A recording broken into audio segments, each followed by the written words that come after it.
सबसे बड़ी खबर है उपराष्ट्रपति जगदीप धनखड़ से जुड़ी हुई, जिन्होंने बीते दिन इस्तीफा दे दिया है। आपको बताते चले कि देर रात उन्होंने इस्तीफा दिया। स्वास्थ्य का हवाला देते हुए उनकी तरफ से इस्तीफा दिया गया। जगदीप धनखड़ ने राष्ट्रपति को इस्तीफे की चिट्ठी भेजी है, जो कि इस वक्त आपकी टीवी स्क्रीन पर भी है। 2027 तक उपराष्ट्रपति जगदीप धनखड़ का कार्यकाल था। डॉक्टर्स की सलाह पर इस्तीफा दे रहा हूं, ये उन्होंने कहा। प्रधानमंत्री मोदी का उन्होंने समर्थन और सहयोग अमूल्य भी बताया। साथ ही साथ भारत के अभूतपूर्व उपलब्धियों पर गर्व, ये भी उन्होंने उसमें लिखा है। देश के उत्थान का हिस्सा बनने पर गर्व है। सभी संसद सदस्यों से मुझे प्यार मिला, ये उपराष्ट्रपति जगदीप धनखड़ ने अपने इस लेटर में लिखा है। और इस लंबे चौड़े लेटर में वो इस बात का जिक्र करते हैं कि कैसे सभी सदस्यों का उनको साथ मिला है। उन्होंने अपने इस चिट्ठी में लिखा है कि मेरे कार्यकाल के दौरान महामहिम राष्ट्रपति से मिले सहयोग और शानदार कामकाजी संबंधों के लिए मैं हृदय से आभार व्यक्त करता हूं। प्रधानमंत्री और उनके पूरे मंत्रिमंडल के प्रति भी कृतज्ञता व्यक्त करता हूं। प्रधानमंत्री से मेरा सहयोग और समर्थन अमूल्य था, उनसे बहुत कुछ सीखा। संसद के सभी सदस्यों से मुझे जो गर्मजोशी, भरोसा और स्नेह मिला, उससे मैं हमेशा संजोकर रखूंगा, ये मेरी यादों में रहेगा। साथ ही साथ उन्होंने ये भी कहा कि इस महान लोकतंत्र के उपराष्ट्रपति होने के नाते मुझे जो अनुभव मिले और जो समझ हासिल हुई वो अनमोल है, और मैं इसके लिए भी आभारी हूँ। इस महत्वपूर्ण कालखंड में भारत की शानदार तरक्की और आर्थिक विकास का गवाह और इसका हिस्सा बनना बेहद विशेषाधिकार जैसा और संतोषप्रद है। बिल्कुल, तो आपको बता दें कि ये इस्तीफा 67 अनुच्छेद के तहत दिया गया। अब आप जानिए कि आखिर होता क्या है। राष्ट्रपति के इस्तीफे की प्रक्रिया, राष्ट्रपति को अपने हस्ताक्षर के साथ लिखित पत्र देना होगा। इस्तीफा तत्काल प्रभाव से लागू हो जाता है। इसके बाद राष्ट्रपति की स्वीकृति की आवश्यकता नहीं होती। उपराष्ट्रपति अपने 5 साल के कार्यकाल से पहले किसी भी समय इस्तीफा दे सकते हैं, तो इस्तीफे में इसका जिक्र है। तो ये बड़ी जानकारी आप तक पहुंचा रहे हैं। दरअसल उपराष्ट्रपति जगदीप धनखड़ ने इस्तीफा दे दिया है।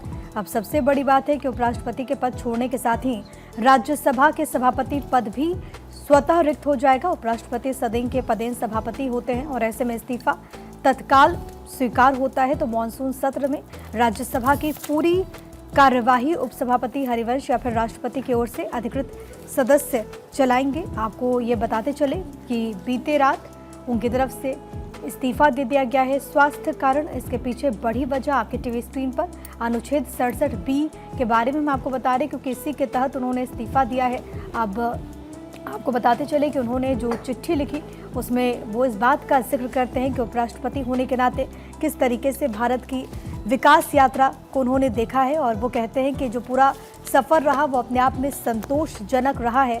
और साथ ही साथ उन्होंने कहा कि अब जब मैं इस प्रतिष्ठित कार्यालय से जा रहा हूं तो भारत के वैश्विक उदय और शानदार उपलब्धियों को लेकर मैं गर्व और इसके शानदार भविष्य को लेकर अटूट विश्वास से भरा हूं। रंजना, और देखिए तमाम अखबारों में भी इसका जिक्र है। 14वें उपराष्ट्रपति के रूप में शपथ ली थी। 10 अगस्त 2027 तक उनका कार्यकाल था, लेकिन कल एक चौंकाने वाली खबर सामने आई। अब देखिए इसमें इसका भी जिक्र है कि आगे क्या, अगर राष्ट्रपति इस्तीफा स्वीकार कर लेती हैं तो उपराष्ट्रपति का पद खाली हो जाएगा और इसके बाद चुनाव किया जाना अनिवार्य होगा। हालांकि संविधान में इसके लिए कोई समय सीमा निर्धारित नहीं है, जैसे कि राष्ट्रपति के लिए 6 महीने, और लेकिन आमतौर पर ये जितनी जल्दी हो सके उतनी जल्दी से किया जाता है। पद खाली रहने पर राज्यसभा की उपसभापति सदन की कार्यवाही को संचालित करते हैं। अब देखिए चुनाव की पूरी प्रक्रिया क्या होगी वो भी एक बार जान लीजिए। उपराष्ट्रपति का चुनाव संसद के दोनों सदनों यानी कि लोकसभा और राज्यसभा के सदस्यों के द्वारा किया जाता है। इसके बाद ये जो चुनाव अनुपातिक प्रतिनिधित्व प्रणाली के मुताबिक सिंगल ट्रांसफरेबल वोट के द्वारा होता है और चुनाव आयोग के द्वारा चुनाव की अधिसूचना जारी की जाती है। देखिए राजस्थान से राज्यसभा तक सभापति का अगर सफर का हम जिक्र करें, क्योंकि देखिए अब उन्होंने इस्तीफा दे दिया है। उपराष्ट्रपति जगदीप धनखड़ का जो जन्म है वो 18 मई 1951 को राजस्थान के झुंझुनू के केथाना गांव में हुआ था। इसके बाद जयपुर के महाराजा कॉलेज से उन्होंने अपनी पढ़ाई पूरी की। फिर जगदीप धनखड़ को राष्ट्रपति रामनाथ कोविंद ने 30 जुलाई 2019 को बंगाल का करीब 28वां राज्यपाल नियुक्त किया था और बीते दिन एक चौंकाने वाली खबर आई, यानी कि उपराष्ट्रपति जगदीप धनखड़ ने इस्तीफा सौंप दिया है। तो देखिए आपको बता दें कि सभी को उन्होंने चौंका दिया। ये जैसे ही उनका फैसला सामने आया, ये लेटर सामने आया, उसके बाद सभी चौंक गए उनके इस फैसले से, क्योंकि आपने देखा दिन भर वो सदन की कार्यवाही में मौजूद रहते और उसके बाद अचानक से ये फैसला उनकी तरफ से लिया गया।